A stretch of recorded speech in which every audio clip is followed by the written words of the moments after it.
Dans une grotte sombre, le son strident d'une pioche frappant la pierre résonne. Un jeune homme aux cheveux blancs s'arrête en remarquant des gouttelettes bleues lumineuses s'échappant d'une fissure au plafond. Ses yeux s'écarquillent d'excitation. Il a enfin trouvé sa cible. Il positionne soigneusement une bouteille pour à recueillir le liquide qui tombe, identifiant la substance brillante comme de l'encre. Le jeune homme remercie le petit chat noir sur son épaule.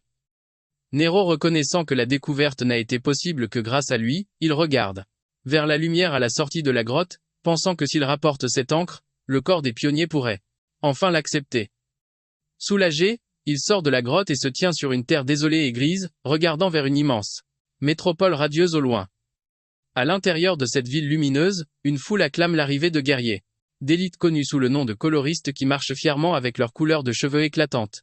Deux citoyens admirent les guerriers, discutant de la manière dont l'équipe a réussi à abattre une autre créature géante. Ils savent que tant que ces héros seront là, la ville étincelante restera en sécurité. Cependant, la scène se déplace vers le plus sombre et sinistre quartier des ombres. Une file de personnes attend devant un bâtiment où un panneau d'affichage annonce l'examen d'entrée pour le corps des pionniers de rang C, précisant que toute personne possédant une couleur est la bienvenue. Soudain, le jeune homme aux cheveux blancs est violemment jeté dehors, s'écrasant sur le sol. Deux examinateurs le regardent de haut. L'un de crie que cet endroit n'est pas pour des gens comme lui. Le jeune homme se relève frustré en tendant la bouteille d'encre bleue. Il exige de savoir quel est le problème, insistant sur le fait que l'encre prouve ses qualifications. L'examinateur pointe un doigt accusateur vers le garçon et lui expose la dure réalité. Il est rejeté parce qu'il est incolore. Il explique que dans ce monde, les rôles sont décidés à la naissance et se moque du garçon qui ne connaît pas sa place. L'examinateur aux cheveux roux déchaîne une vague d'énergie rouge, traitant le jeune homme de maudit incolore. Le protagoniste aux cheveux blancs tressaille, gémissant de douleur alors que l'énergie le submerge. Debout en haut des escaliers, l'examinateur sermon le garçon agenouillé au sujet des pionniers. Avec une expression arrogante, il déclare que seules les personnes élues comme lui sont capables d'en devenir. L'examinateur explique que les terres noires à l'extérieur de la ville sont un endroit où les faibles ne peuvent survivre. Un paysage terrifiant englouti par les ténèbres et rempli de bêtes dangereuses connues sous le nom de créatures. Il glorifie les pionniers qui risquent leur vie pour explorer, collecter des ressources et combattre ces monstres pour l'humanité, gagnant ainsi le titre de héros. Revenant au présent, l'examinateur regarde froidement le protagoniste, affirmant que pour une personne incolore, accomplir de telles choses est impossible. Il insulte le garçon, lui disant de rester à sa place et de se contenter de tâches subalternes. Il lance une dernière menace, avertissant le garçon qu'il mourra le revient. Et claque la porte. Laissé seul, le protagoniste baisse les yeux alors qu'un léger bruit provient de sa poitrine. Nero, le chat noir, sort sa tête de la veste du garçon. Le protagoniste caresse doucement le chat, disant qu'ils peuvent simplement essayer ailleurs, car il est habitué à ce genre de rejet. Malgré l'humiliation, il esquisse un sourire déterminé et promet à Nero qu'il deviendra le plus grand coloriste de tous les temps. Il remet rapidement le chat dans ses vêtements, craignant que quelqu'un ne le voie. Le protagoniste marche dans les rues industrielles demandant où aller ensuite. Alors qu'il marche abattu, il espère trouver un endroit qui les acceptera, ignorant qu'il est observé par un homme aux cheveux verts. Plus tard, le protagoniste se tient sur une place, animé consultant son carnet. Il rit violemment un autre lieu dans un carnet rempli de noms barrés, réalisant qu'il a été rejeté partout. Il soupire, épuisé et vaincu, résigné. Il s'approche d'un bâtiment avec une enseigne indiquant « Atelier de Marie » marmonnant qu'il n'y peut rien. Il ouvre la porte et appelle la propriétaire. À l'intérieur, une fille aux cheveux blancs et avec des lunettes de protection remonte ses lunettes et l'accueille avec un sourire. Et joyeux. Marie remarque l'expression sombre du protagoniste et devine qu'il a encore échoué à un examen. Alors que Néo saute sur la table, elle salue chaleureusement le chat. Elle essaie de remonter le moral du protagoniste, insistant sur le fait que les examinateurs sont aveugles à son talent. Cependant, il reste découragé, demandant « À quoi sert sa force si personne n'accepte une personne incolore ?» Marie rétorque que ses compétences sont prouvées par le fait qu'il rapporte avec succès des ressources des dangereuses terres noires. Le protagoniste retirement que sa survie n'est possible que parce que Néroïde. Changeant de sujet, il pose la bouteille d'encre bleue sur la table et lui demande si elle peut l'acheter. Marie est ravie et accepte de bien le payer. Elle verse le liquide bleu dans un système de tuyauterie, se plaignant que les prix de l'encre grimpaient en flèche à cause des pénuries. Le protagoniste note que cette pénurie est la raison pour laquelle les gens réclament plus de pionniers. Une vue des Machine montre que leur gagne-pain dépend de ces fluides colorés. Le protagoniste soupire, frustré qu'aucun corps ne veuille l'embaucher. Marie lui demande s'il a réfléchi à sa suggestion précédente. Alors qu'il hésite, disant que l'endroit qu'elle a mentionné semble un peu, Marie plaque brusquement un morceau de papier sur la table, criant qu'il doit tout essayer. Le prospectus révèle un avis de recrutement pour le corps des pionniers de l'Aube de rang S, indiquant que le test d'entrée est ouvert à tous et basé strictement sur les compétences. Le protagoniste fixe le bi. Un papier sous le choc. Il admet qu'il a toujours hésité à postuler au prestigieux corps de rang S, supposant qu'il échouerait. Il se demande si un endroit comme celui-là reconnaîtrait vraiment ses compétences. Marie l'encourage à tenter sa chance, répétant que si c'est vraiment basé sur les compétences, il pourrait enfin obtenir la reconnaissance qu'il mérite. Elle sourit, lui rappelant qu'il voulait être un coloriste depuis longtemps. Un flashback montre un jeune protagoniste solitaire sous la pluie, serrant Nero dans ses bras, révélant qu'il nourrit ce rêve depuis son enfance. Marie l'assure, elle le soutiendra toujours. Rassuré par sa confiance, le protagoniste sourit et décide qu'il ne peut plus hésiter. Il saisit fermement le prospectus de recrutement. Avec une détermination renouvelée, il fait au revoir à Marie et quitte la pliée. Marchant dans les ruelles calmes du quartier des ombres, le protagoniste serre le prospectus, pensant qu'il doit se préparer minutieusement pour l'examen. Soudain, il s'arrête alors que Nero réagit à une présence derrière eux. Une voix demande nonchalamment ce qui ne va pas et maintenant une baguette en bois surmontée d'un orbe vert brillant sort de l'ombre. L'homme aux cheveux verts, qui l'espionnait, pointe sa baguette directement sur le protagoniste. Un viseur magique se verrouillant sur son dos. Sans hésitation, il tire une lame d'énergie verte. Le protagoniste se retourne choqué mais il est trop lent. L'explosion d'énergie le frappe violemment, le faisant hurler d'agonie. Alors qu'il s'effondre, l'homme aux cheveux verts et son assistant se tiennent au-dessus de lui. L'agresseur se moque de lui, notant que bien qu'il ait esquivé un coup mortel, il sera bientôt mort de toute façon. Encens est incapable de bouger, le protagoniste gît sur le trottoir, tandis que l'agresseur remarque froidement que personne ne se soucie de la mort d'une personne incolore. Le protagoniste appelle faiblement son chat. Voyant le visage terrifié de Nero sortir de ses vêtements, le garçon utilise ses dernières forces pour exhorter le chat à s'enfuir. La scène se déplace vers une zone industrielle, marquée d'un avertissement pour un site d'élimination des déchets d'encre. Le protagoniste gémit en reprenant conscience pour voir l'homme aux cheveux verts lui sourire de haut. L'homme le tient par le col, le suspendant au-dessus d'une immense cuve de boue noire. Il se moque du protagoniste disant qu'il n'a pas de chance d'être jeté dedans encore vivant. L'agresseur explique que la fosse contient des déchets d'encre, un mélange mortel qui dissout tout ce qu'il touche, garantissant qu'aucun corps ne subsistera. Terrifié, le protagoniste se débat et exige de savoir qui est cet homme et pourquoi il a été attaqué. L'homme aux cheveux verts révèle que lui et son partenaire ont été choqués plus tôt en l'espionnant. Un flashback montre que pendant qu'il observait, il ne s'intéressait pas au garçon mais à la créature cachée dans sa veste. L'homme explique qu'une créature dotée de l'intelligence nécessaire pour suivre un humain est une découverte incroyable. Il qualifie Nero de véritable rareté tout en resserrant sa prise sur la gorge du protagoniste. Derrière lui, son assistant brandit une petite cage. À l'intérieur, Nero est piégé et pleure tandis que le protagoniste regarde avec horreur, réalisant que son compagnon a été capturé. Désespéré, le protagoniste attrape le col de l'homme aux cheveux verts, lui hurlant de lâcher le chat. L'agresseur n'est pas impressionné, qualifiant la colère du garçon de pathétique. Les yeux brillants de cupidité, il explique que la créature a trop de valeur pour un propriétaire incolore et sera vendue pour une somme énorme sur le marché noir. Il maîtrise facilement le garçon, l'étrangle, le soulève dans les airs, ricanant que l'animal est trop bien pour lui. Alors qu'il est suspendu, impuissant, le protagoniste se reproche d'avoir été imprudent dans le quartier des ombres.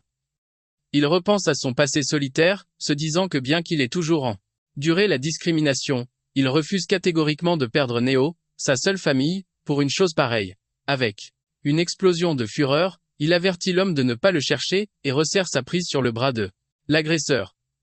L'homme aux cheveux verts s'arrête, remarquant quelque chose d'étrange. Son expression passe de l'arrogance au choc alors que de l'énergie crépite autour de son visage. Une aura verte tourbillonnante s'écoule de l'agresseur vers les mains du protagoniste, et l'homme crie de panique, sentant quelque chose être aspiré de force hors de son corps. Terrifié par cette sensation inconnue, l'homme se débarrasse violemment du garçon, le projetant en arrière dans la cuve de déchets d'encre toxique. L'agresseur considère l'incible comme une perte de temps tandis que Nero pleure désespérément dans sa cage. Les méchants déclarent qu'ils sont maintenant riches, et se dirigent vers le marché noir, ignorant les larmes du chat. Au fond du liquide noir, le protagoniste voit la lumière s'estomper, entendant les cris de Nero s'éloigner. Il essaie de nager, mais son corps est paralysé. Alors que des souvenirs défilent devant ses yeux, il se demande si son histoire se terminera dans cette fosse sombre. Cependant, une vision de lui-même plus jeune serrant le chat dans ses bras apparaît. Il réalise qu'il ne peut pas encore abandonner, car il a encore une promesse à tenir. Au plus profond d'un vide, une voix mystérieuse demande au protagoniste inconscient pourquoi il ne fait rien. Confus, le protagoniste demande à la voix de s'identifier. Un grand texte clignote devant lui, lui ordonnant de l'accepter. Un torrent de pensées s'abat sur lui, l'exhortant à sauver Neo et à accepter sa vraie couleur. Le visage du protagoniste est obscurci par l'ombre alors que la voix exige qu'il reprenne son pouvoir. Une main sort d'un tourbillon de liquide noir. Le protagoniste se tient immobile, alors qu'un filament de ténèbres se dissipe au-dessus de lui. Il regarde ses mains maintenant enveloppées d'énergie noire, confus d'avoir été à l'intérieur de l'encre. Ses souvenirs sont fragmentés mais il met ses pensées de côté pour se concentrer sur ce qui compte. Maintenant, une silhouette d'ombre aux yeux blancs brillants. Il se demande ce qu'il est devenu. Un léger gémissement coupe le silence, attirant l'attention de l'entité. Il lève les yeux pour voir deux silhouettes floues se tenant en hauteur, tenant une petite cage. À l'intérieur, Neo crie. La vue de son compagnon ramène le protagoniste à la réalité, et il affirme qu'il doit sauver Nero. Il tend une main de ténèbres vers les hommes. Soudain, un geyser massif d'énergie noire jaillit des profondeurs. L'homme aux cheveux verts et son assistant reculent de terreur en hurlant. Ils regardent dans la fosse d'élimination et sont choqués de voir que la mare d'encre mortelle a disparu, ne laissant qu'une seule silhouette sombre debout au fond. L'entité, émanant une aura sinistre, commence à marcher vers eux. L'homme aux cheveux verts tremble de peur, les yeux écarquillés d'incrédulité. Alors qu'une griffe d'ombre gigantesque descend sur eux, il balbutie en se demandant si cet être terrifiant est une créature. Les suites de l'explosion laissent une scène de dévastation totale dans le quartier. Des ombres. Un homme âgé affolé crie sur un policier, insistant sur le fait qu'il a vu une petite main surgir de nulle part, provoquant une éruption massive d'énergie sombre qui a dévasté toute la zone. Alors que la poussière retombe, des secouristes emportent les corps inconscients de l'agresseur aux cheveux verts et de son assistant. Un nouveau groupe de personnes arrivées observe les victimes. Un homme aux cheveux rouges et une femme aux cheveux bleus regardent les hommes blessés, notant que ces pionniers de Rambé ont complètement perdu leur couleur. La femme aux cheveux bleus est perplexe, incapable de comprendre ce qui pourrait drainer la couleur d'une personne. Mais son compagnon suggère qu'ils se concentrent sur leur mission. L'homme aux cheveux roux déclare qu'ils sont venus à cause de rapports faisant état de l'apparition d'une grande créature dans la ville. Le policier sur place est stupéfait de réaliser qu'il parle à un coloriste de Orang. Il demande nerveusement pourquoi des individus aussi d'élite se trouvent dans le quartier des ombres et la femme aux cheveux bleus explique poliment qu'ils sont là pour enquêter. L'homme aux cheveux roux demande à voir le site de l'impact et le policier intimidé lui ouvre la voie. Les deux enquêteurs se tiennent devant le cratère massif. L'homme aux cheveux roux inspecte les débris et remarque des taches sombres, tandis que sa partenaire confirme qu'il y a des traces d'une créature. Elle souligne qu'il est très inhabituel qu'une créature apparaisse soudainement à l'intérieur de la ville, surtout en périphérie, expliquant que l'on ne trouve généralement que de petits animaux à l'intérieur des murs de la ville. Regardant dans la fosse profonde, l'homme aux cheveux roux se demande si l'on a affaire à une nouvelle variante de monstre. Il a l'air blasé mais sérieux, réalisant que traquer cette entité unique sera problématique car elle ne correspond pas aux schémas habituels. La scène se déplace vers un paysage désolé où les décombres s'entassent. Dans l'obscurité, un chamoucaïl étendu dans l'ombre gémit de douleur. Il sent une langue râpeuse et se réveille pour trouver Nero en train de lui lécher cheveux. Submergé par le soulagement, Kai serre immédiatement Nero dans ses bras. Fou de joie que le chat soit en sécurité. Cependant, la douleur physique le rattrape et il grimace. Casse à soi. Confus et essaie de reconstituer ce qui s'est passé. Il se souvient des salauds qui l'ont attaqué et jeté dans la cuve, se rappelant être tombé dans le liquide noir toxique et avoir coulé. Ses yeux s'écarquillent de choc alors qu'il réalise qu'il a survécu. Il lève les mains incrédules, se demandant si l'impossible s'est produit. Il touche sa tête, et sent quelque chose de différent. Ses cheveux, autrefois blancs, sont maintenant d'un noir de jais. Kai agrippe ses nouveaux cheveux noirs, regardant droit devant lui avec une confusion totale, incapable de comprendre comment il est encore en vie ou pourquoi son apparence a radicalement changé. Debout dans l'obscurité la plus totale, Kai regarde autour de lui en se demandant Pourquoi il ne peut rien voir? Il appelle désespérément son compagnon, demandant à Nero de l'aide.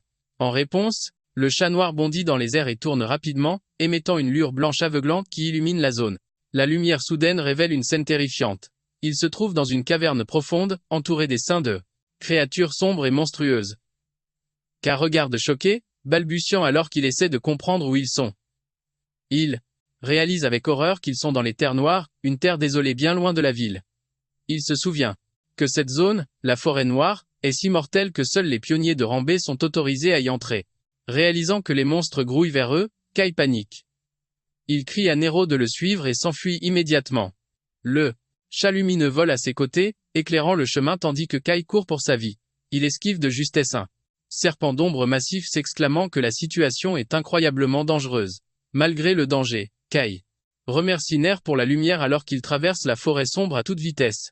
Il grimpe sur des falaises rocheuses pour échapper aux bêtes qui les poursuivent, et Kai suit la lumière de Nero alors qu'il saute dans une profonde chute verticale pour mettre de la distance entre eux et la horde.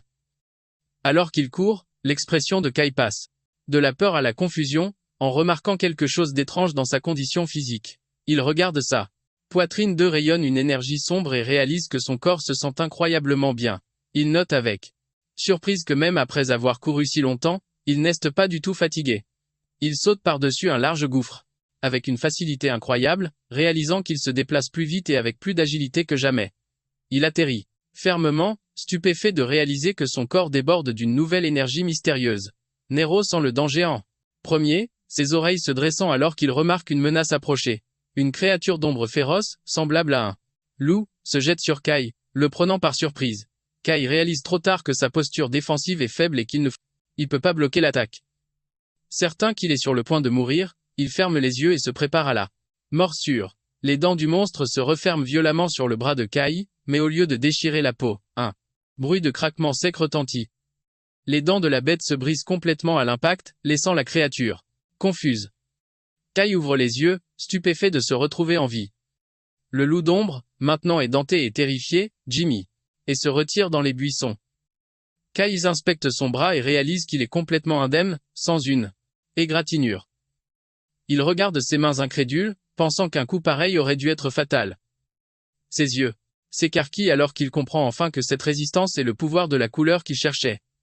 Soudain, de lourdes secousses ébranlent le sol, attirant l'attention de Kai et de Nero. Une silhouette massive commence à s'élever des ténèbres, les dominant de sa hauteur. Un monstre géant à un œil escalade la crête, brillant d'une énergie menaçante. Kai lève les yeux avec horreur, identifiant la bête comme un cyclope. Alors que le monstre lève un bras massif pour l'écraser, Kai se demande pourquoi un prédateur qui vit habituellement au plus profond de la forêt noire se trouve si loin. Le cyclope abat son poing sur le sol avec une force explosive faisant glapir Nero, alors que des débris volent de toutes parts. Kai survit à l'impact, assis au milieu des décombres. Il admet que le coup était puissant, mais un sourire confiant se dessine sur son visage alors qu'il réalise qu'il a une chance de gagner. Des souvenirs de son passé d'enfant solitaire confronté au rejet et battu traversent son esprit. Il reconnaît qu'il a enfin obtenu le pouvoir dont il a toujours rêvé, et décide que les choses seront différentes. Désormais, de l'énergie crépite autour de son bras alors qu'il serre le poing, résolu à ne plus avoir besoin de s'enfuir.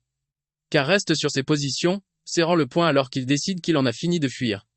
Les souvenirs de ses luttes passées inondent son esprit. Il se concentre sur cette étrange et puissante sensation qui monte en lui et soudain son corps est englouti par les ombres. Il se transforme en un être d'énergie sombre pure avec des yeux blancs brillants. Le cyclope rugit furieusement étend sa main géante pour écraser la petite silhouette. Cependant, Kai s'élance du sol avec une force explosive. Volant dans les airs, il se prépare à frapper. Il hasse d'un coup un poing dévastateur qui pulvérise complètement le monstre géant en morceaux.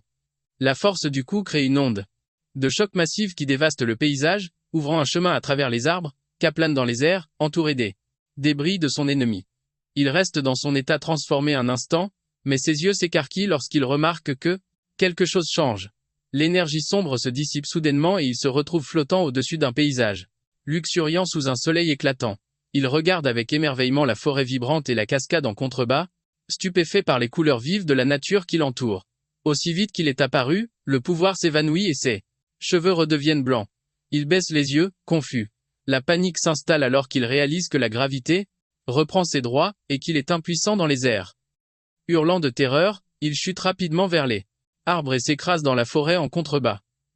Kai s'extirpe des débris de sa chute tandis que Nero plane au-dessus.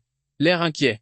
Kai s'effondre sur les genoux haletants alors que l'énergie sombre qui l'enveloppait commence à s'évaporer comme de la fumée. Il réalise avec horreur que sa couleur s'estompe rapidement. La panique s'installe alors que Kai comprend l'inconvénient de sa nouvelle capacité. Il réalise que plus il utilise ce pouvoir intense, plus vite il se draine de son corps et à ce rythme, il se retrouvera sans défense.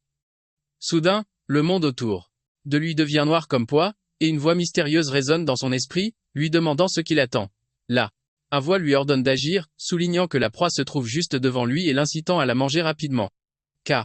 Regarde les restes éparpillés du cyclope qu'il vient de vaincre. La voix le manipule, lui demandant s'il veut vivre, et lui ordonnant de simplement tendre la main.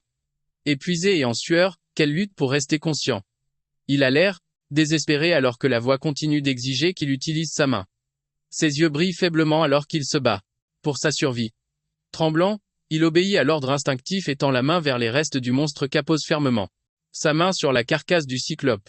Immédiatement, une technique sombre s'active et il commence à absorber l'énergie ténébreuse qui subsiste dans le corps du monstre. Nero observe avec des yeux écarquillés de choc son maître accomplir cet exploit terrifiant.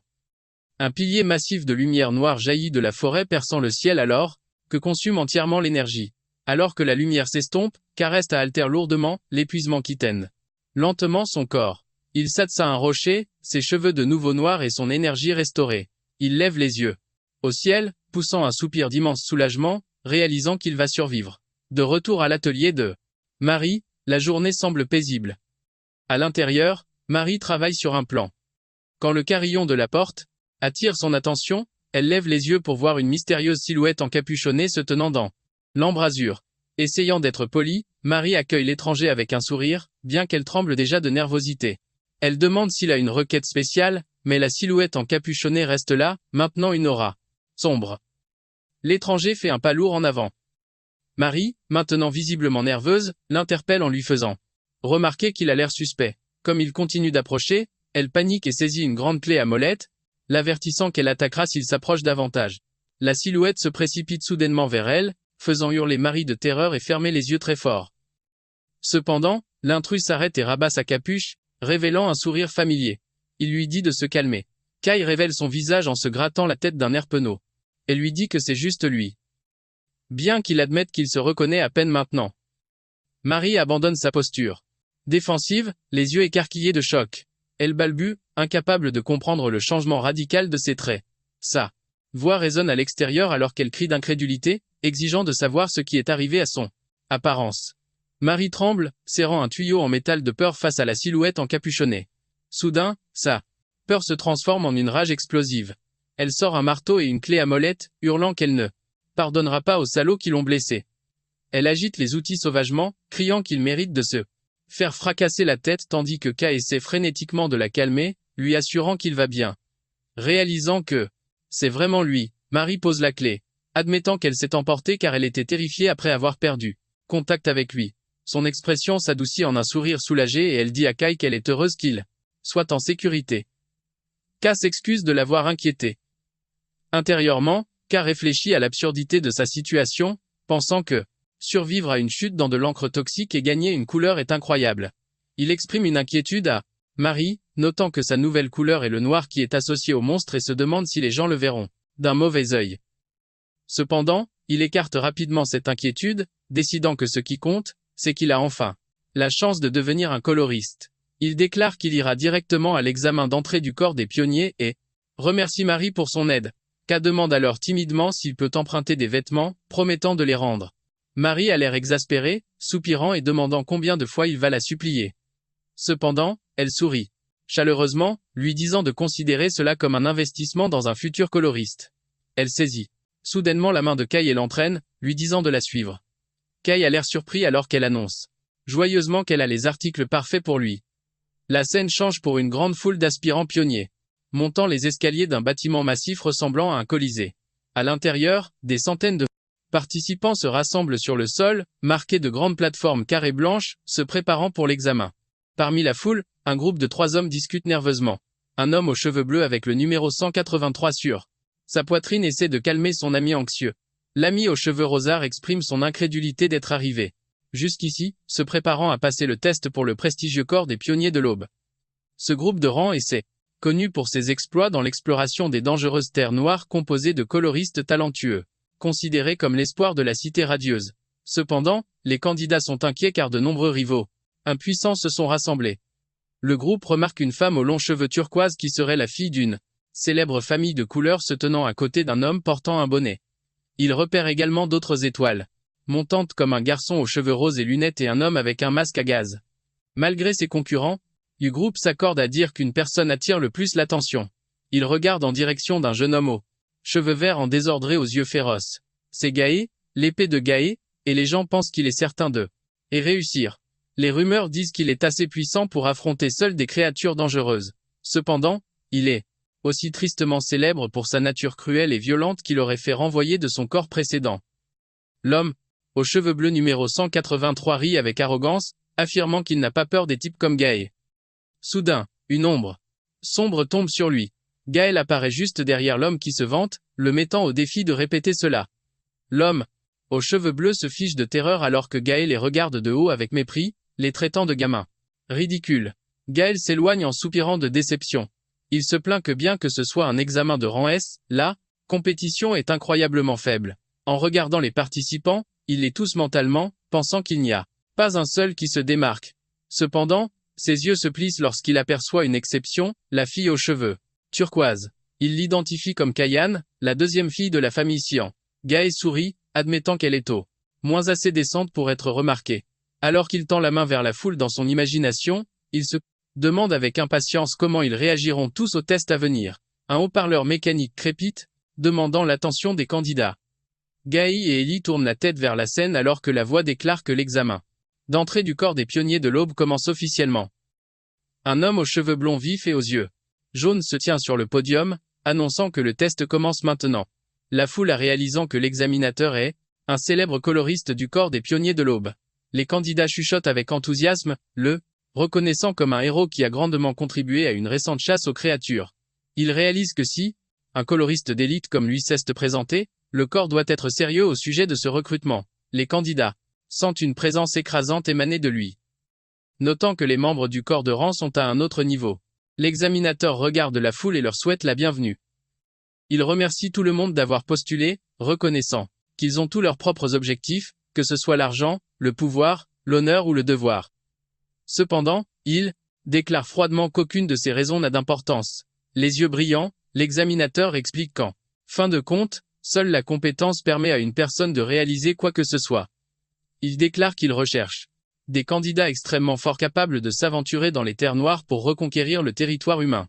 Il leur dit de regarder autour d'eux, affirmant que les gens médiocres ne sont pas nécessaires et qu'ils vont commencer immédiatement.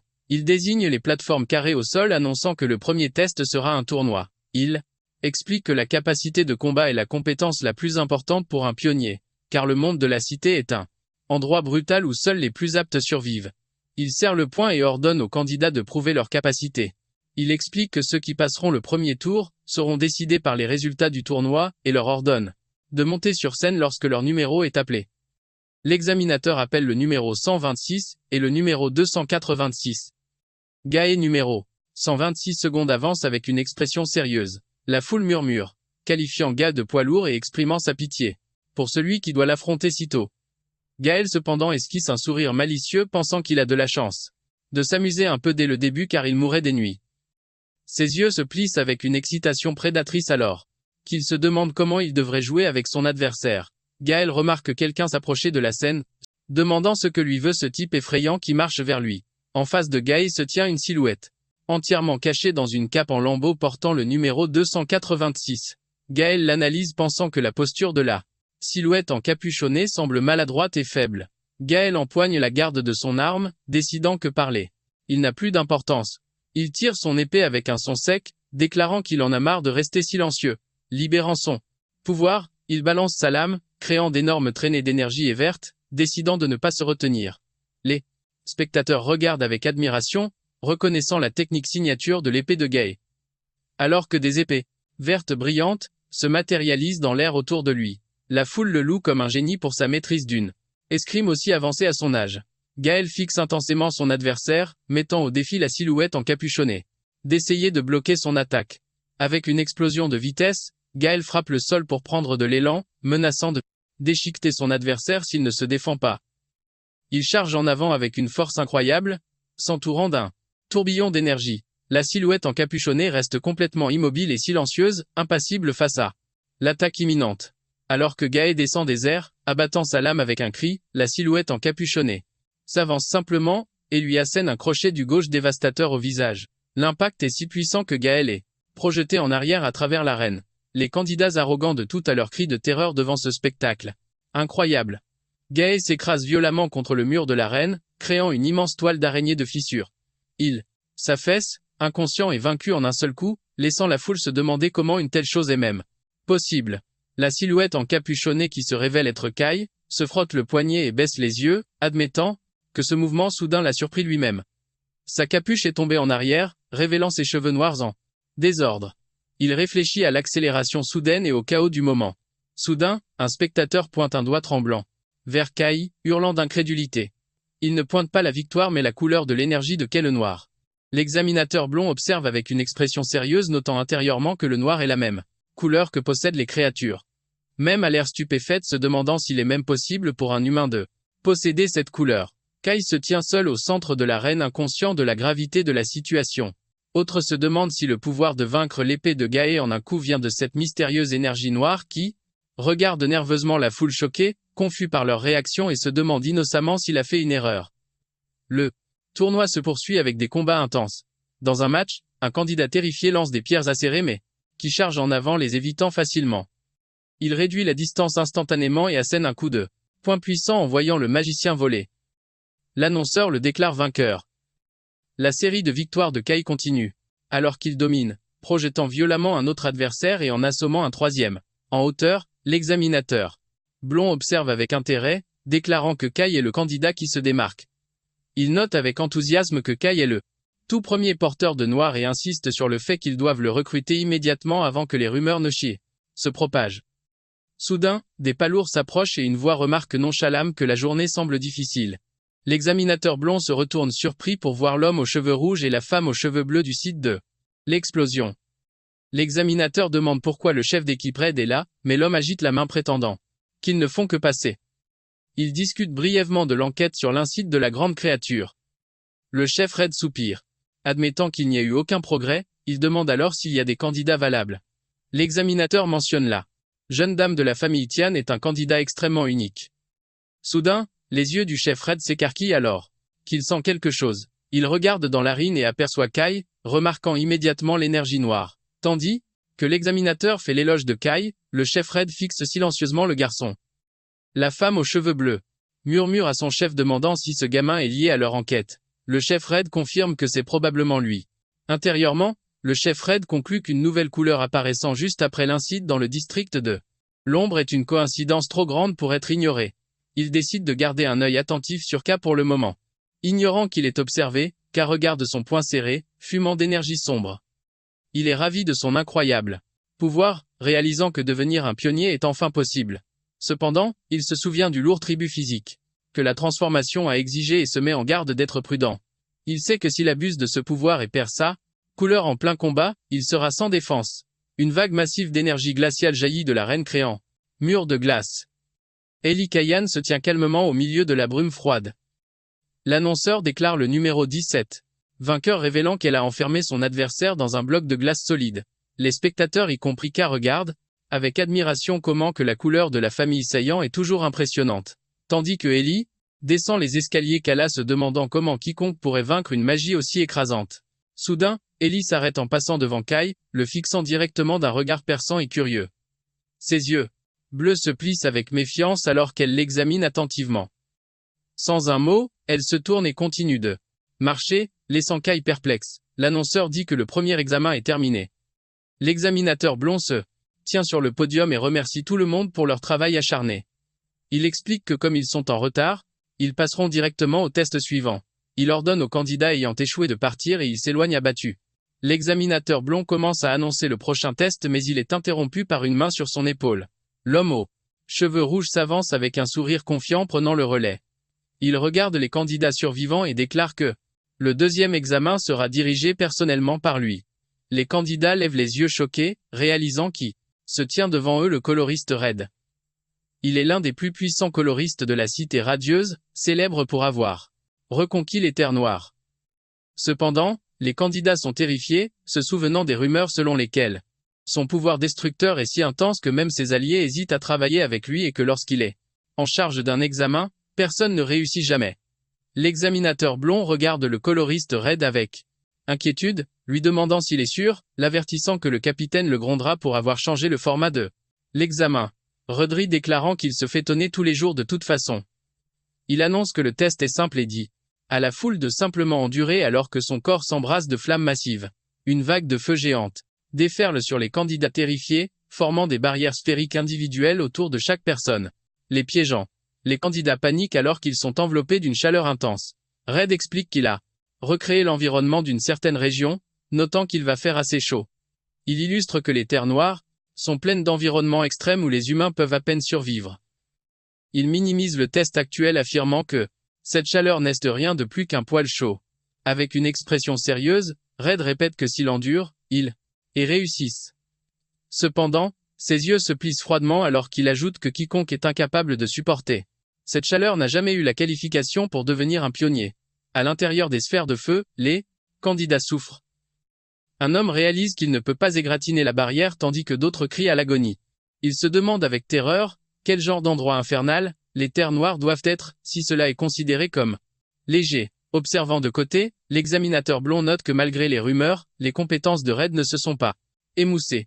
Il s'émerveille devant le contrôle incroyable de Red, observant comment il a instantanément couvert tant de personnes. Il reconnaît que cette puissance est ce que l'on attend de quelqu'un au sommet.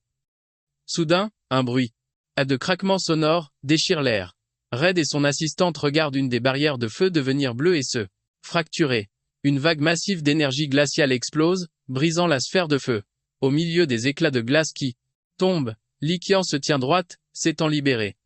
Red la regarde, admettant que ce n'est pas si mal. Il songe que bien que le pouvoir de la famille qui en soit un contre naturel au feu, sa propre puissance est généralement assez forte pour surmonter cet avantage. Fixant la jeune femme, Red conclut qu'elle mérite peu, être vraiment d'être qualifiée de véritable prodige. Red se demande ce qu'il en est de l'autre candidat qui les intéressait. À l'intérieur de sa sphère de feu qu'elle semble immobile. Red l'observe notant que contrairement à la fille ce garçon ne perce pas. Il admet qu'il n'attendait pas grand-chose de lui.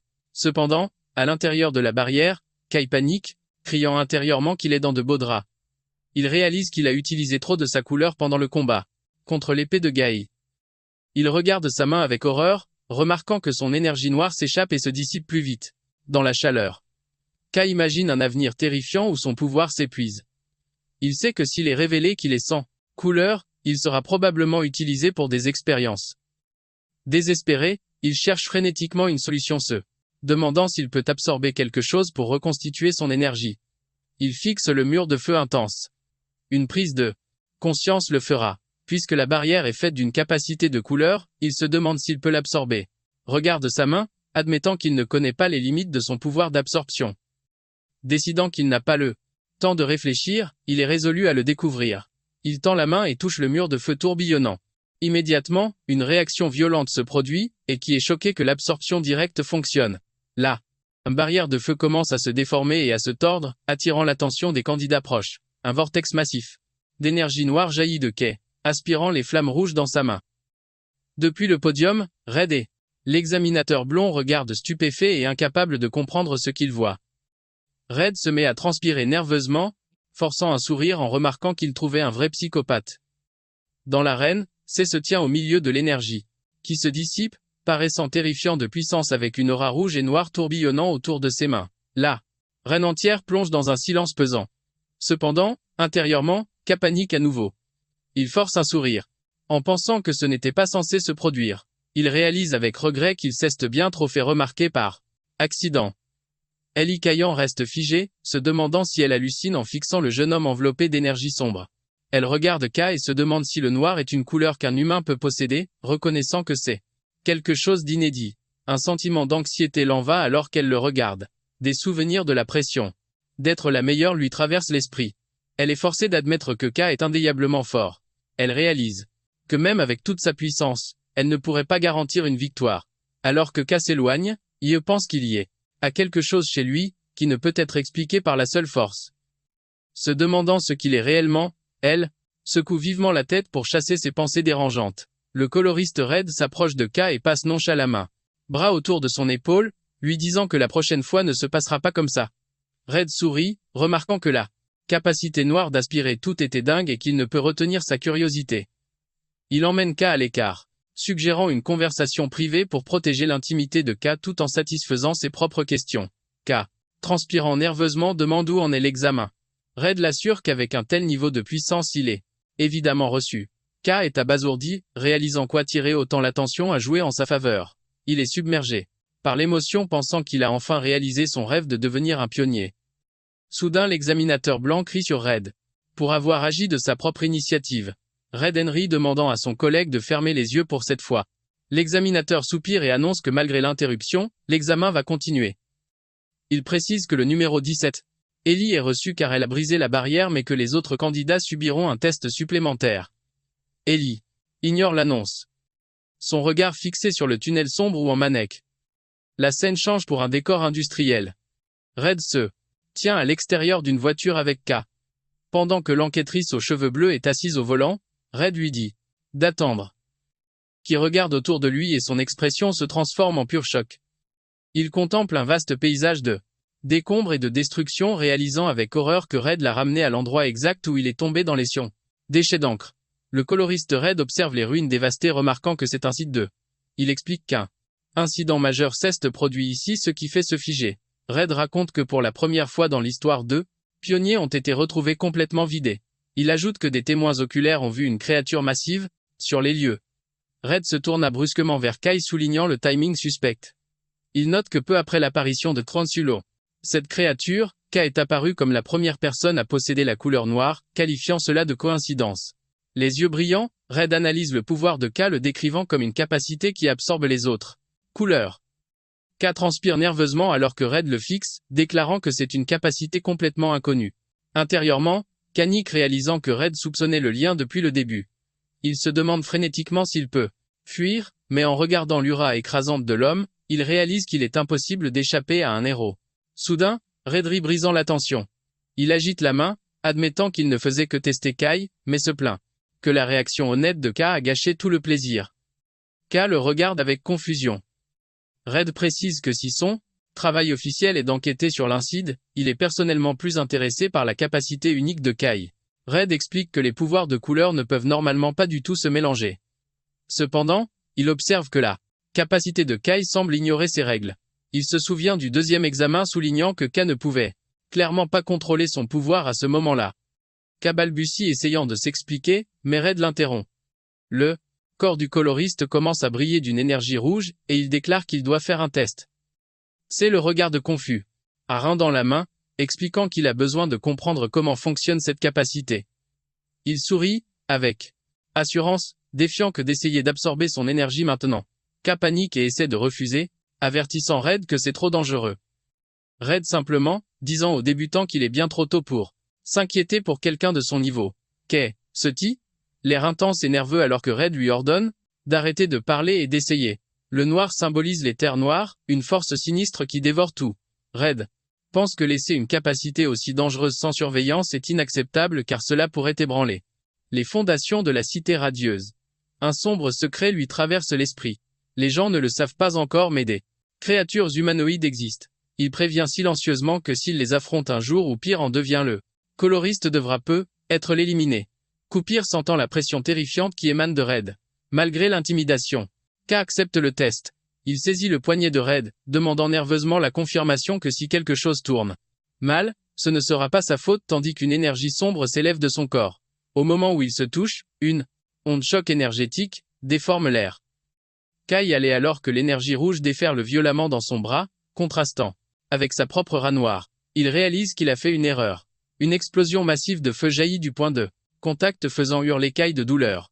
À l'intérieur de la fournaise, il crie à Red d'arrêter, admettant qu'il ne peut pas contrôler le pouvoir, et qu'il a l'impression que de la lave en fusion bout en lui. Dans sa vision, Red apparaît comme une silhouette divine imposante de pur feu, renforçant pourquoi il est un héros. Red se tient calmement au milieu des flammes, observant. Il note que l'énergie noire de K aspire sa puissance sans relâche, comme si elle était affamée. Il réalise que parce que le pouvoir de K est immature, les individus forts peuvent résister à l'absorption. Mais cette capacité serait instantanément fatale pour la plupart des gens ordinaires. Alors que les flammes tourbillonnent, les yeux de Red se plissent avec une curiosité plus profonde. Il pense que ceux qui l'ont vu pendant l'examen ne peut pas être toute l'étendue de la capacité. Il décide qu'il veut savoir non seulement comment qu'absorbent les couleurs, mais aussi comment ces couleurs absorbées sont utilisées. La situation dégénère alors que l'énergie entre les deux réagit violemment. Red observe l'énergie noire du bras de K commencer à se déformer et à former des picus se mélangeant à l'aura rouge. Soudain, une explosion massive d'énergie rouge et noire jaillit vers l'extérieur. Red est repoussé par l'explosion. Il regarde avec stupeur la silhouette qui émerge de la fumée. K s'est partiellement transformé. Le côté droit de son corps est maintenant enfermé dans une armure démoniaque dentelée d'énergie rouge et noire solidifiée. Red serre les dents, réalisant que cette forme est sinistrement familière. En regardant la main griffue monstrueuse et l'œil brillant, Red s'avoue qu'il pourrait croire qu'il regarde une créature. La ressemblance confirme ses soupçons et il réalise avec certitude que Kai était derrière l'Incide où les autres pionniers ont perdu leur couleur qui luttent pour rester conscients. Red décide que sa priorité est la sécurité et est résolu à éteindre le feu avant que Ken ne devienne incontrôlable. Il invoque une boule de feu se préparant à maîtriser K par la force. Cependant, K pousse un faible grognement, ce qui fait hésiter Redse. Le garçon semble combattre autre chose. La scène bascule vers la perspective interne de Kai, un vide noir absolu rempli de textes rouges exigeants. Les voix du pouvoir lui hurlent dessus, exigeant des couleurs intenses et le pressant d'en apporter plus. Kayette dans le monde réel, angoissé par ces voix intrusives, les voix continuent de le tenter, lui disant que c'est du gâchis de se retenir et l'incitant à le prendre, qu'il mentalement aux voix de se taire et de rester tranquille avec une détermination féroce. L'œil visible de Cabridin éclat rouge.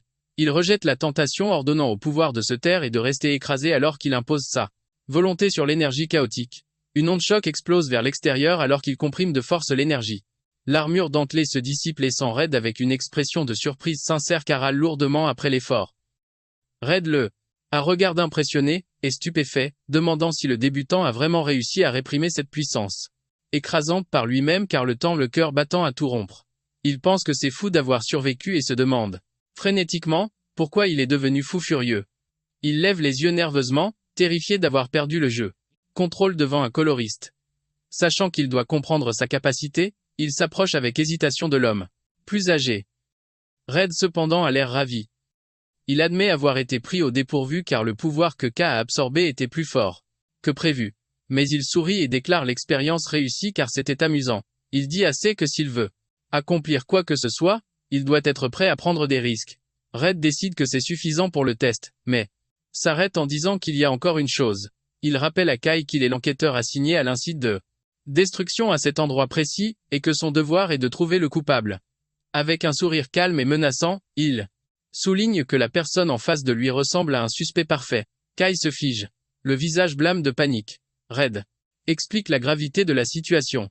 Il rappelle comment des témoins ont vu une créature d'ombre massive, avertissant Kai que plus de gens s'intéressent à cette affaire qu'ils ne le pensent. Il soutient qu'une fois que les rumeurs sur la capacité noire de Kai se répandront, il sera facile pour les autorités de lui faire porter le chapeau. Il désigne le quartier industriel en ruine, notant que les dégâts coûteront des centaines de millions. Il ajoute que si les dirigeants de la ville décident que Kai est trop dangereux, il pourrait être banni ou transformé en rat à laboratoire. Kai serre les dents de frustration, réalisant qu'il est piégé. Il sait qu'il n'y a aucun moyen de prouver son innocence. Soudain, Red lui une perche. Il suggère que si K accepte de passer sous son commandement, il pourrait peut-être faire quelque chose. Sans une seconde d'hésitation, Kai s'incline à 90 degrés, criant haut et fort qu'il se place sous la protection de Red. Red lui dit d'écouter d'abord toute la condition, il précise qu'il ne réglera pas tout gratuitement. En échange, Kai devra lui accorder quelques faveurs. Il demande si K pense pouvoir gérer ça. K force un sourire désespéré et tremblant. Intérieurement, il hurle que tout vaut mieux que de devoir des millions ou de devenir une expérience scientifique. Il accepte bruyamment, promettant de faire absolument tout ce dont Red a besoin. Dans les terres désolées, une petite créature tremble de peur quelques instants avant qu'une roue massive ne s'écrase, la manquant de peu alors qu'un véhicule lourd passe en rugissant. Un grand camion de transport blindé traverse le terrain accidenté et brumeux des terres noires.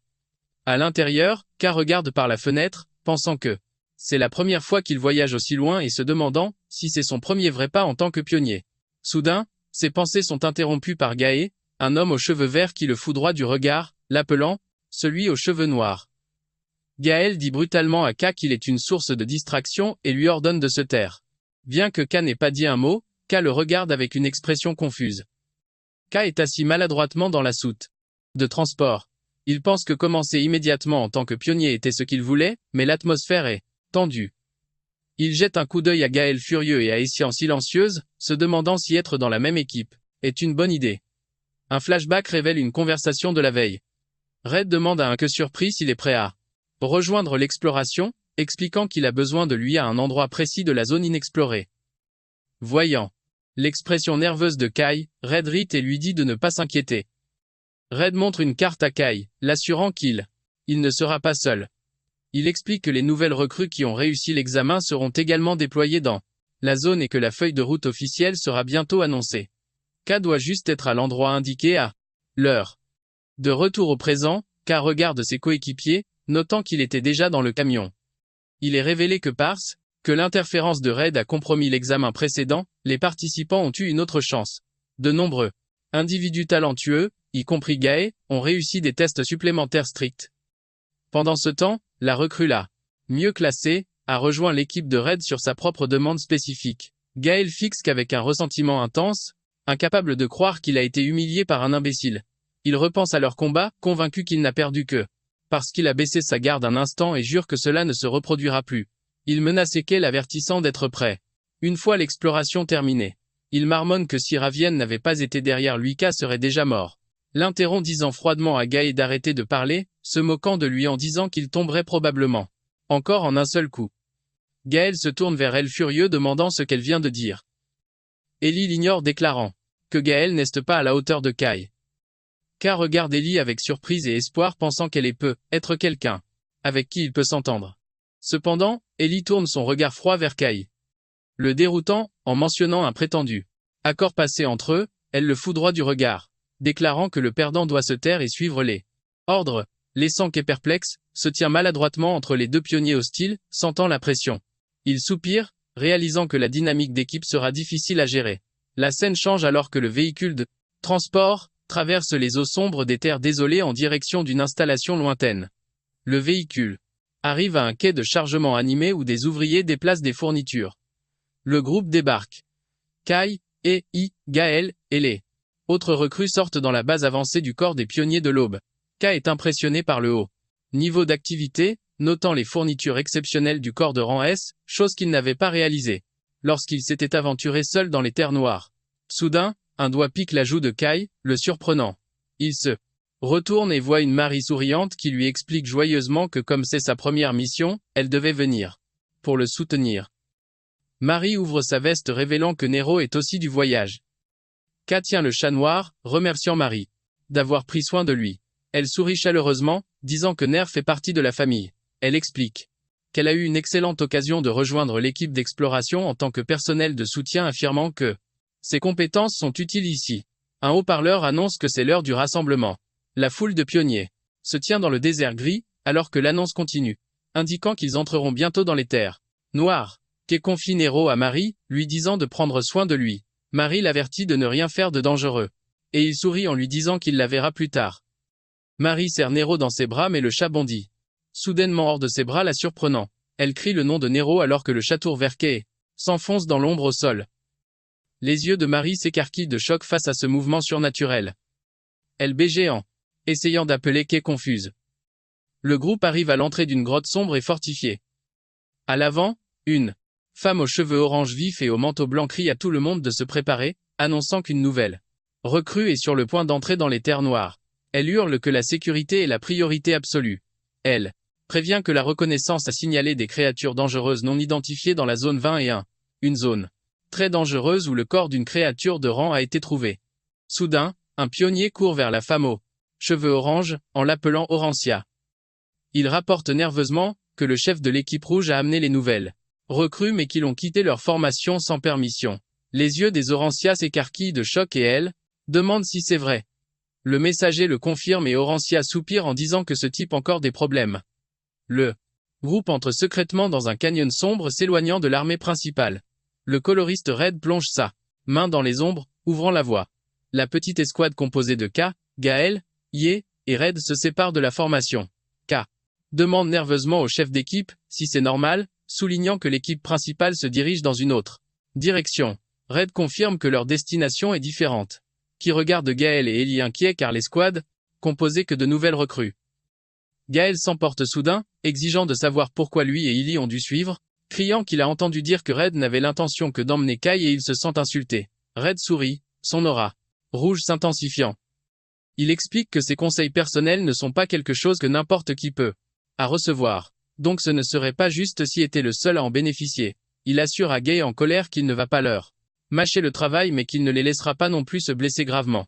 Il coupe court à la conversation leur ordonnant de se mettre en route. Les yeux de Kay s'écarquillent alors qu'ils rencontrent des ennemis. Au fond d'une caverne, le groupe est encerclé par des créatures d'ombre. Pendant que Red tient une lanterne, Gaël et Ellie s'engagent dans une mêlée chaotique, une bête massive ressemblant à un loup jaillit des ténèbres. Élision. Il réagit instantanément, son épée d'énergie bleue, transperçant le corps de la créature. Elle atterrit avec grâce, réalisant que c'est la réalité des terres noires. Entourée d'yeux brillants, elle note l'environnement suffocant et les vagues constantes de monstres, reconnaissant que c'est différent de l'entraînement. Elle serre son épée, décidée à gérer sa force avec précaution. Ellie jette un coup d'œil par-dessus son épaule, pensant qu'elle doit se déplacer plus efficacement. Elle regarde K et se dit qu'elle ne veut pas se laisser distancer par lui. Pendant ce temps, K saisit une créature d'ombre par le cou et l'écrase brutalement à main nue. Ellie Kayan regarde K avec un choc total. Elle lui demande pourquoi il n'utilise pas de compte-gouttes. K hésite se souvenant de l'examen d'entrée. Admet qu'il n'en a pas. Il explique qu'ils sont trop chers et qu'il se sent bien en combattant sans les sentir. Regarder avec incrédulité. Gaël est sidéré, criant que ça n'a aucun sens pour un pionnier de naine n'avoir jamais utilisé. Un compte-gouttes est un outil essentiel pour les pionniers, utilisé pour infuser les armes avec de l'énergie de couleur, pour combattre les créatures. Pour chasser correctement ces monstres, il faut les colorer en utilisant un compte-gouttes. Le groupe regarde Kai debout au-dessus des ennemis vaincus, et il se demande comment il a réussi à les vaincre à main sans l'outil essentiel. La main de Gaël tremble alors qu'il serre sa propre arme, réalisant l'écart entre leurs capacités. Il se souvient de l'humiliation de l'examen, réalisant qu'il n'a même pas pu égratigner quelqu'un qui n'utilisait pas de compte-gouttes. Gaël grince des dents de frustration. Il lance un regard furieux au dos de Kai, se jurant qu'il l'écrasera de ses propres mains un jour. Alors qu'il s'enfonce plus profondément dans la grotte, Red ouvre la voie avec une lanterne tandis que Gaël suit bouillonnant de colère. Red jette un regard en arrière à son escouade avec un sourire narquois pensant que ce n'est pas mal de voir deux génies être motivés par une recrue. Il sourit croyant que les choses ne vont faire que devenir plus intéressantes. Il exhorte joyeusement le groupe à faire un petit effort de plus leur disant qu'ils y sont presque et suggérant qu'ils finissent rapidement pour faire la fête. Après la bataille contre les bêtes d'ombre, les carcasses des créatures ressemblant à des logistes éparpillés, le coloriste Red annonce une pause de 10 minutes. Bien qu'il laisse le groupe Gaël Kai, elle que la vraie mission n'a pas encore commencé. Gaël soupire se plaignant d'avoir utilisé une quantité importante de son énergie de couleur. Il sort une petite bouteille de liquide vert brillant alors que Gaël boit qu'elle identifie comme de l'encre personnelle. C'est une encre alchimique spécialement raffinée, une fourniture essentielle, mais rare pour les pionniers qui restaurent leur couleur parce qu'elle doit être conçue pour correspondre à la couleur unique de l'utilisateur. Elle est incroyablement chère. Kai regarde avec envie Gaël et Ellie boire leur encre personnalisée, souhaitant avoir les fonds pour de tels luxes. Kai écarte rapidement cette pensée s'éloignant du groupe. Il tend la main vers le cadavre d'une créature d'ombre vaincue. Un tourbillon massif d'énergie sombre jaillit de son corps alors que K active sa capacité absorbant l'ombre directement dans sa main. L'énergie noire s'écoule en lui. K serre le poing, son énergie entièrement restaurée et annonce que sa récupération est complète. Il se retourne vers ses coéquipiers qui le regardent avec horreur et incrédulité. Ellie demande, avec hésitation, s'il est sûr que ça va, bat leur inquiétude d'un geste, expliquant qu'il l'a fait plusieurs. Et 8 fois. Gaël crie incrédule que K vient d'absorber un monstre sans sourciller. Avant qu'il ne puisse continuer, Red les interrompt, déclarant que la pause est terminée. Le groupe s'enfonce plus profondément dans le canyon jusqu'à Sechir. Que Red annonce qu'ils sont arrivés. L'équipe voit un dos tourbillonnant massif d'énergie noire pure bloquant leur chemin. K regarde fixement, marmonnant que ça ressemble à un rideau noir. Red sourit à l'expression stupéfaite de K. Révèle que cette barrière sombre est la raison spécifique pour laquelle il a amené Kai. Pour le démontrer, Red invoque une boule d'énergie rouge et déchaîne un puissant rayon sur le dos noir. L'attaque frappe la surface, mais, au lieu de la percer, l'énergie est instantanément avalée par les ténèbres. Red explique que si quelqu'un essaie de forcer la barrière, elle absorbe le pouvoir et devient plus résistante. Il note que c'est très similaire à la propre capacité de K. C'est pourquoi il avait l'intuition que C serait le seul capable de l'effacer. Red pointe vers le mur sombre, révélant que le chemin vers les ruines se trouve à l'intérieur.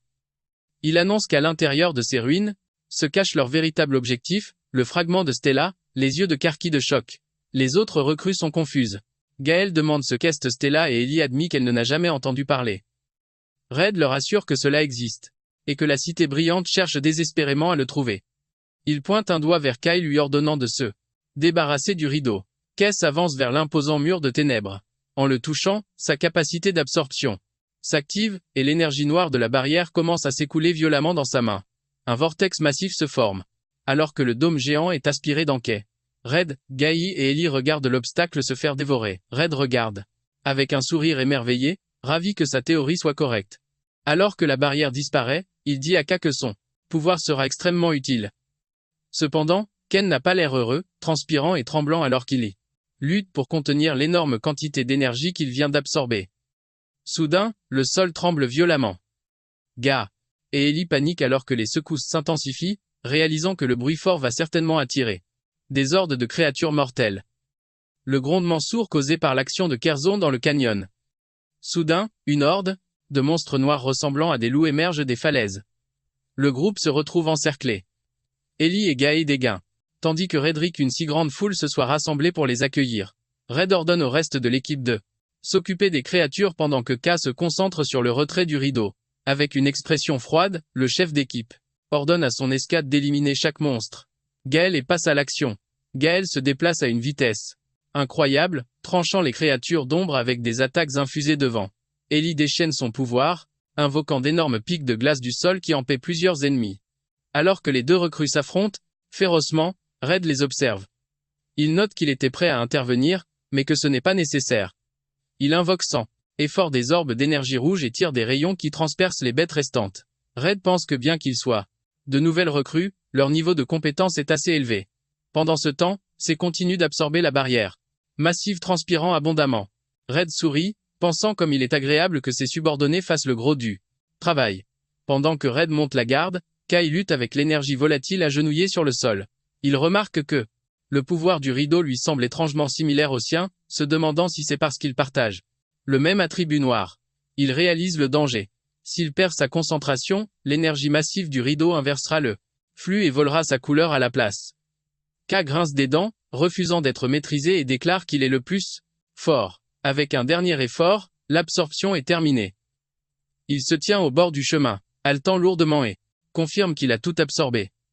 Il regarde ce qui était caché derrière la barrière, et est choqué de voir un immense gouffre noir sans fond visible. Il se demande si cet abîme terrifiant est l'entrée des ruines. Ayant terminé sa tâche, il se retourne et appelle le chef d'équipe, rapportant que le rideau a été retiré avec succès. La barrière, retirée, Red félicite qui est pour son bon travail. Il appelle le reste de l'équipe, annonçant que le rideau est tombé et leur ordonnant de finir le nettoyage. Soudain, l'expression de Red se change en pur choc alors qu'il sent un danger immédiat. Se déplaçant à une vitesse fulgurante, il se précipite en avant et attrape de force Ie et Gaë, les tirant en arrière. Un instant plus tard, une énorme tranche d'énergie invisible déchire l'air, creusant de profondes entailles dans le sol où il se tenait. L'attaque est dévastatrice, déchiquetant les monstres d'ombre restants. Des débris pleuvent alors que Red, Ellie et Gaë atterrissent en toute sécurité sur une pente plus élevée. Gaë regarde avec horreur, réalisant qu'il aurait été tué sur le coup sans l'intervention de Red. Red a l'air sombre, soupirant que le manque de résistance plutôt était dû au fait que quelque chose d'autre effrayait les monstres. Il se souvient d'un rapport indiquant qu'une entité dangereuse rôdait à proximité. À travers la poussière, une silhouette apparaît, marchant vers eux traînant une épée massive. Red remarque qu'ils n'ont plus le temps de plaisanter. L'attaquant entre dans la lumière. C'est un homme aux cheveux en épi, blanc d'un côté et noir de l'autre. La moitié de son visage, il est consumé par une excroissance sombre ressemblant à un masque et il porte une collection d'armes différentes sur son. L'étranger regarde les pionniers avec une aura terrifiante. Red se tient entre son équipe et la nouvelle menace, ordonnant à Kai et aux autres d'écouter attentivement. Red fourre précipitamment une lanterne dans les mains de Kai, lui, donnant un ordre frénétique. Il dit à Kai et aux autres qu'ils doivent entrer immédiatement dans les ruines et trouver le fragment de Stella. Kai regarde le chef d'équipe avec de grands yeux anxieux. Il demande si Red s'attend à ce qu'il descende là tout seul. Red l'assure qu'avec leur capacité, ils en sont plus que capables. Cependant, Red n'attend pas leur accord. Avec une soudaine explosion de force, il pousse Kelly et Gae vers l'abîme sombre, leur criant d'arrêter de se plaindre et d'y aller. Kill crie le nom du chef d'équipe, paniqué alors que les 3 recrues chutent dans le gouffre profond. Laissé seul, Red se tient dos au vide, son aura rouge brillant. La voix d'une des recrues résonne des profondeurs, demandant ce qu'ils sont censés faire seuls tandis que la silhouette menaçante de l'étranger armé se profile derrière Red. Les 2 puissantes figures se dévisagent dans une confrontation tendue. Et Red sait qu'une bataille difficile est sur le point de commencer. La scène se déplace au fond de l'abîme d'un noir d'encre. Keiji immobile après la longue chute, il gémit de douleur, se tenant la tête alors qu'il lutte pour se relever. Dans l'obscurité suffocante, se souvenant de la lanterne que Red lui a donnée, il l'active, se demandant s'il est à l'intérieur des ruines. La lumière jaillit, illuminant la zone. L'expression de Kai se transforme instantanément en une terreur absolue. Il reste figé de choc, se demandant ce qu'est cet endroit. Au lieu d'anciennes ruines de pierre, la lanterne illumine les squelettes de gratte-ciel modernes massifs et des débris de béton, ressemblant exactement à une ville moderne détruite et enterrée. C se tient sur un rebord, utilisant sa lanterne pour éclairer l'obscurité. Il est sans voix à la vue des structures massives de la ville en ruine enterrées sous terre. Il s'émerveille qu'un tel endroit puisse exister mais se plaint de ne pas voir clairement. Soudain, une voix lui dit d'arrêter de se plaindre et de se diriger vers la lumière. K est soulagé de voir ses coéquipiers Gaël et Ellie, admettant qu'il était terrifié à l'idée d'être séparés. Gaël reproche à K de les avoir fait errer mais Zie rétorque sèchement que Gaë était tout aussi perdu. Regardant la vaste ville détruite, Gaë se demande ce cet endroit. Il devient anxieux, soulignant l'absurdité d'essayer de trouver un fragment de Stella dans ces ruines sans fin alors qu'ils ne savent même pas à quoi il ressemble. Kai est d'accord, admettant qu'une recherche à l'aveugle prendrait une éternité. Dans son esprit, Kai souhaite que son compagnon Nero soit là. Comme réponse, une forme brillante apparaît, et il est choqué de voir le petit chat noir Nero à ses pieds. Kai panique, se demandant comment le chat K les a suivis. Ellie remarque l'animal et demande si c'est une créature. K a des sueurs froides, pensant qu'il a des ennuis maintenant que son animal de compagnie secret a été découvert. Cependant, il se calme rapidement, réalisant que cela pourrait être une bonne occasion de prouver la valeur du chat. Il appelle Gaël et Ellie, tenant Nero, qu'est sourd avec confiance et annonce qu'il a un moyen de trouver facilement le fragment de Stella. Le groupe se rassemble pendant que K explique que la petite créature qu'il a élevée les mènera à l'objectif. Gaël crie avec colère, refusant d'y croire. Cependant, pendant que Gaë argumente, il ignore complètement. Captivé par la mignonnerie du chat qui décide de démontrer les capacités de Nero. Le chat noir mis depuis la poitrine d'Ei puis bondit, hors de ses bras, la surprenant. En plein vol, le chat se transforme en un vortex d'énergie tourbillonnant. Une lumière aveuglante jaillit, illuminant les ruines sombres et laissant le groupe sous le choc. La boule de lumière file vers l'avant créant un chemin illuminé, et les 3 pionniers la suivent. Alors qu'ils marchent, Gaël exprime son incrédulité, se demandant comment une créature peut avoir une telle intelligence et une capacité spéciale. Il exige de savoir où qu'elle a trouvé. Qu'elle ignore et interprète les mouvements du chat lumineux, disant au groupe que Nero dit que le fragment de Stella est juste là. Soudain, la créature remarque une piste et s'élance au loin. Le sillage de lumière serpente à travers la ville en ruine, et le groupe arrive à une structure massive en béton. Une entrée et de tunnels sombres se trouvent devant eux et Kai se demande à quelle profondeur ils doivent encore aller. Gaël se moque d'eux. Lui demandant s'il a peur. Kai lui lance une répartie et déclare qu'ils y vont. Ils marchent dans un couloir massif, au plafond haut avec le chat lumineux éclairant le chemin. Kai remarque que l'installation est bien plus grande que ce à quoi il s'attendait. Soudain, il remarque Nero planant devant une grande porte en métal et en conclut qu'il a dû trouver quelque chose d'important. Le silence est rompu par le son lourd d'un pied mécanique massif qui se fige alors. qu'une jambe de métal géante atterrit juste devant eux. Les recrues lèvent les yeux pour voir un automa rouillé, imposant se tenant devant eux. Gaël est confus notant qu'il a l'air différent des créatures biologiques qui l'ont l'habitude de combattre. Soudain, le robot active un rayon de balayage projetant une nappe de lumière. Suriciant, la machine traite ses données affichant un code hexadécimal pour sa couleur bleu vif. Le scanner se déplace. Ensuite vers Gaï enregistrant son code de couleur verte. Le faisceau atterrit finalement sur Kai qui réalise, et nerveusement que la machine scannait leurs couleurs pour les identifier. La machine termine le scan et affiche le code hexadécimal du noir absolu. En détectant cela, l'œil du robot se met à briller plus intensément. Il annonce avoir détecté la couleur de la sorcière noire et identifiant Kai comme une menace déclare qu'il va commencer l'élimination. Confus par ce titre, Kai est frappé par le coup de poing dévastateur du robot avant de pouvoir réagir. Il est projeté en arrière, gémissant de douleur mais parvenant à bloquer le coup direct. Il lève un regard furieux vers la machine criant de frustration. Kai crie un défi à la machine déclarant qu'ils ne se y retiendront pas. Le robot G enlève son poing massif menaçant de les écraser. Kai fonce en avant, son poing heurtant violemment le bras métallique de la machine. Il recule de douleur se demandant pourquoi son armure est si résistante. Gaël observe confus tandis que le robot prépare un autre coup puissant. Ellie intervient frappant la machine avec sa rapière, mais des étincelles jaillissent lorsque sa lame touche l'armure. Elle regarde choquée, réalisant qu'elle n'a pas laissé la moindre égratignure. Ellie panique, se demandant si ses pouvoirs sont inefficaces contre une machine. Pendant ce temps, Kai analyse l'adversaire, remarquant le noyau lumineux dans sa poitrine. Il voit un liquide tourbillonner à l'intérieur et l'identifie comme le point faible. Kai s'élance, décochant un crochet du gauche serré. Soudain, le robot réagit avec une vitesse inattendue, balançant son bras comme une massue. Kai parvient à peine à esquiver le coup violent. Il bat en retraite, frustré que ses attaques normales n'aient aucun effet. Une prise de conscience le frappe. Il se souvient du moment où son corps était recouvert d'énergie noire, et décide d'utiliser ce pouvoir. Sachant qu'une transformation complète consomme trop de couleurs, fait un compromis en concentrant toute son énergie uniquement dans son poing, l'enveloppant d'une épaisse couche d'aura noire. Sa préparation terminée, Kai bondit dans les airs et abat son poing renforcé de toutes ses forces. Le coup atteint parfaitement sa cible, transperçant la poitrine du robot et faisant voler son noyau en éclats. La force du coup de poing détruit complètement le torse de la machine. La tête du robot est arrachée et la lumière dans son œil s'éteint. K se tient au milieu des débris, poussant un soupir de soulagement tandis que Gaë et Ellie observent en silence. Au milieu des débris, K remarque un objet rond et ramasse le noyau du robot, pensant que Marie serait contente de l'avoir en cadeau. Soudain, Gaël hurle sur Kai, exigeant de savoir ce qu'était ce pouvoir. Lui, Ellie coince Kai, le bombardant de questions.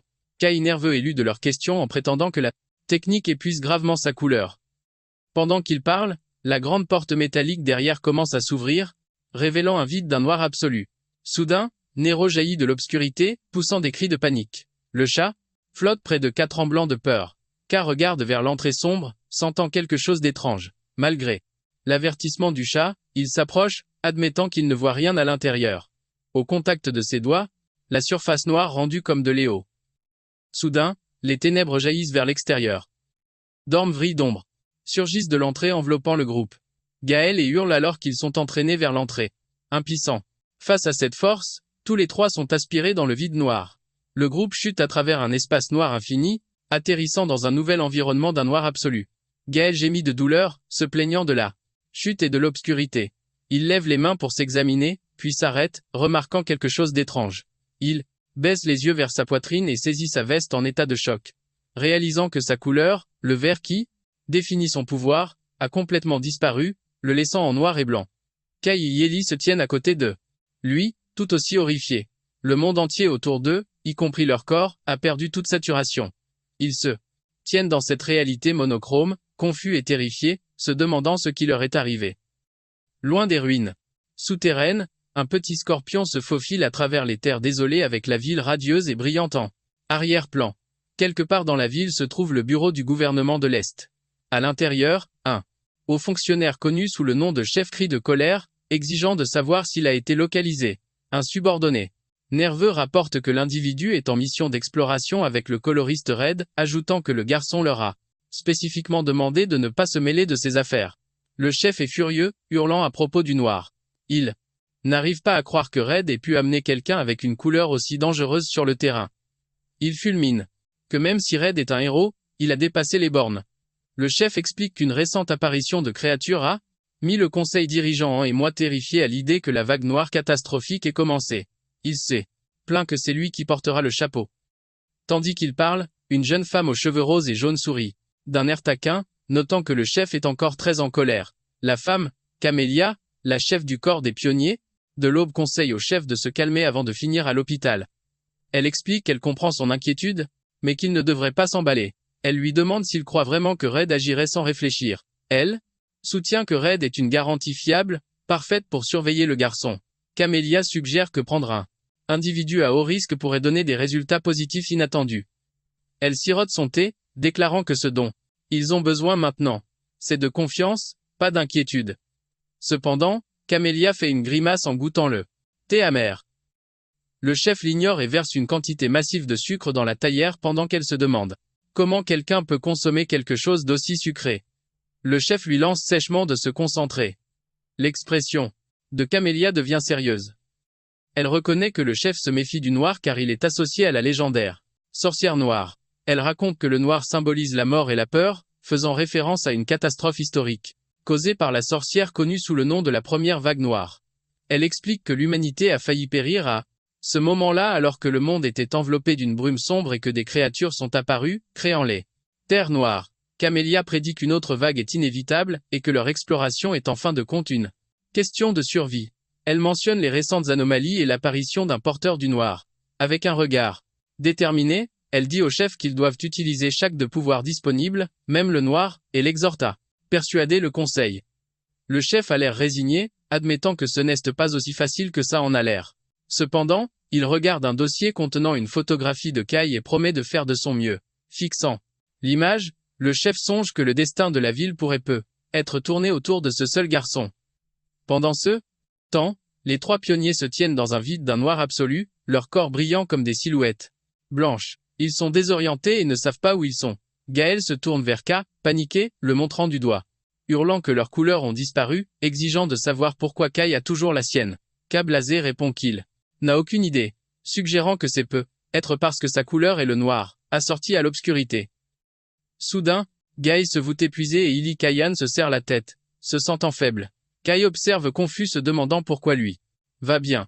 Il réalise que c'est peut-être parce qu'il a passé sa vie en tant que personne sans couleur, donc ce n'est rien de nouveau pour lui. Gaël mentionne une sensation bizarre à l'intérieur de son corps. Il plisse les yeux et voit une faible lueur pulsante en lui comme un noyau. Soudain, des chuchotements sinistres s'abattent sur eux. Ils regardent autour d'eux alarmés. Terrifié, Gaël crie dans les ténèbres, exigeant que celui qui chuchote se montre. Kai écoute, se demandant si c'est la même voix qui lui parle habituellement. Mais réalise que c'est quelque chose de différent. À ce moment-là, une silhouette fantomatique et sombre d'une femme aux cheveux longs émergeant des ombres. Kai sent la présence, et se retourne brusquement. Gaël et Ili se fichent choqués, balbutiant de peur, incapables de dire si la forme fantomatique est une créature. Ils sont terrifiés car elle est apparue instantanément sans avertissement. La mystérieuse silhouette d'ombre lève une main et pointe un doigt vers la poitrine de K. Kai se fige, les yeux écarquillés, réalisant qu'il est la cible. Son esprit est violemment entraîné dans une vision chaotique d'un vortex d'énergie tourbillonnant qui consume une ville. La scène passe à un cauchemar rouge sang terrifiant d'un monde en ruine envahi par des bêtes massives. Un œil géant s'ouvre dans le ciel au-dessus d'une horde de créatures d'ombre, tandis qu'une bête terrifiante à plusieurs yeux lance un regard furieux depuis la foule. La vision s'arrête sur le visage de la mystérieuse femme aux cheveux longs qui le fixe avec un œil brillant. Kai se retrouve face à une énergie bleue, massive et écrasante, ne sachant pas s'il voit un souvenir ou la réalité. Sa confusion s'intensifie et il remet en question sa propre identité. Au plus profond de son subconscient, une voix provenant d'une lumière vive déclare qu'il a besoin d'un nom. Une silhouette souriante et floue de son passé lui donne le nom de Kai, l'encourageant à trouver sa propre lumière et sa propre couleur. La vision se termine brusquement et Kai revient au présent. Avec un grand halètement. Il a l'air terrifié, transpirant sous le choc du souvenir. Il trébuche dans le vide, se tenant la tête et haletant, maudissant ces scènes désagréables qui s'imposent à son esprit. Qu'il se serre la tête. Essayant de digérer la vision chaotique, il essaie frénétiquement de s'accrocher aux souvenirs qui s'estompent, se disant qu'il doit y avoir une réponse. Soudain, le nom de Rumiel fait surface dans son esprit. Il est confus, se demandant qui c'est. Ses pensées sont interrompues par Gaë, qui a perdu son sang-froid. L'épée STL dans les ténèbres, défiant des ennemis invisibles et brandissant son épée sauvagement. En pleine hallucination de combat, Kai se retourne et voit Gaë agiter son arme dangereusement près d'une Caillan recroquevillée. Gaël pousse un cri, complètement détaché de la réalité. Ellie tremble le suppliant d'arrêter. Ignorant ses supplications, Gaël continue son carnage criant que tout le monde doit mourir. Ses yeux sont noircis et saignent, montrant que le vide l'a rendu faux. Pendant ce temps, Ellie Caillan est piégée dans son propre cauchemar. Des larmes de liquide noir coulent sur son visage alors qu'elle se serre la tête s'excusant auprès de sa sœur revivant un souvenir traumatisant. Kai observe avec inquiétude réalisant que l'état de ses coéquipiers se dégrade. Il comprend que la créature, cet espace les corrompt et décide qu'ils doivent s'échapper immédiatement. Soudain, un miaulement familier résonne. Kai lève les yeux et voit une forme blanche lumineuse voler vers lui. Il sourit de soulagement, réalisant que Neo est en sécurité. Il salue le chat lui demandant s'il va bien. Neo vole frénétiquement, faisant des gestes en direction du lointain. Kai comprend que Neo lui dit qu'il y a quelque chose par la basse. Le chat s'envole, laissant une traînée de lumière. Kai décide de suivre le chemin. Cependant, Kai s'arrête et se retourne vers ses coéquipiers. Gaël agite toujours violemment son épée au-dessus d'Iel traumatisé. Kai réalise qu'il ne peut pas simplement les abandonner. Il se tourne vers Nero et demande si le chat peut utiliser ses capacités pour aider. Une immense vague de lumière purificatrice jaillit du chat enveloppant Gaë et Illy. À l'intérieur de la lumière, la sombre corruption commence à s'évaporer. Ellie et Gaï arrêtent de crier alors que l'influence noire se dissipe. Kai observe avec satisfaction, notant que la lumière fonctionne. Ses coéquipiers étant protégés, Kai leur dit de rester là. Il se détourne déterminé à explorer le chemin seul. Kai marche à travers le vide noir absolu suivant la traînée de lumière de Neo. Il s'énerve, se plaignant qu'il n'y a toujours rien à voir alors qu'il tourne la tête. Les chuchotements troublants reviennent. Une voix mystérieuse résonne, lui disant qu'aucune couleur ne peut l'atteindre. Qu'il a l'air agacé, pensant qu'entendre uniquement des énigmes est exaspérant. Soudain, une lumière vive comme une étoile brille au loin. L'expression de Kai change pour de l'enthousiasme et il se met à courir vers la lumière. En se rapprochant, son visage s'illumine d'émerveillement. Il se tient devant une structure lumineuse massive en forme d'étoile à 4 branches sur un monoltre de pierre, réalisant qu'il a trouvé son objectif. Kai identifie l'objet comme étant le fragment de Stella qui irradie une puissante lumière sacrée. Il note que son éclat et sa forme sont différents de ce qu'il a vu, se demandant si chaque fragment est unique. Décidant de ne pas perdre de temps, il escalade le monticule rocheux pour récupérer l'objet et échapper à cette dimension désagréable. Il tend la main vers le noyau lumineux. La lumière tourbillonne violemment. Soudain, une immense vague d'énergie jaillit du fragment dans sa main alors que sa capacité d'absorption se déclenche automatiquement. Kai est choqué, son corps brillant de l'énergie absorbée. Il panique, se demandant pourquoi sa capacité est s'activer toute seule. Il espère que, comme ce n'était que pour un instant, ce ne sera pas un problème. L'influence sombre qui piégeait le groupe commence à s'estomper. Kai lève les yeux soulagés tandis que l'atmosphère oppressante se dissipe. Le vide d'un noir absolu disparaît, révélant qu'il se trouve dans une immense chambre de pierre grise. Kai se tient seul au centre, regardant l'énergie lumineuse dans ses mains, confirmant que l'espace noir a disparu. Il réfléchit à la nature des terres noires, notant que ce territoire dangereux est toujours plein de surprises. Gaël et Kaian reprennent leurs esprits et fixent Kai avec incrédulité. Kai leur demande s'ils vont bien, mais Gaï le pointe d'un doigt accusateur tandis que demande choqué comment il a pu rester indemne. Kai répond qu'il ne sait pas. Ils détournent leur attention vers l'objet lumineux dans sa main annonçant qu'ils ont trouvé leur cible. Ils identifient l'objet tourbillonnant de lumière arc-en-ciel comme étant le fragment de Stella. L'équipe se rassemble pour l'inspecter. Gaël est sceptique qu'un si petit objet soit ce dont parlait le chef d'équipe Red. Ellie est émerveillée qu'une chose si petite puisse contenir autant de couleurs. À côté d'eux, Neo flotte fixant intensément l'orbe lumineux. Kai confirme qu'il n'y a pas d'effet négatif sur son corps. Cependant, Nero se rapproche, les yeux rivés sur l'énergie brillante. Soudain, le chat ouvre grand la bouche, planant au-dessus de l'artefact. Avant que quiconque puisse réagir, Nero avale le fragment de Stella d'un seul coup. Le visage de Kai se crispe d'horreur et de choc absolu. Gaë Illy sont tout aussi terrifiés, hurlant sur le chat, paniqués, exigeant de savoir ce qu'il fait. D'accord, c'est la fin de l'histoire. Merci d'avoir regardé. À la prochaine,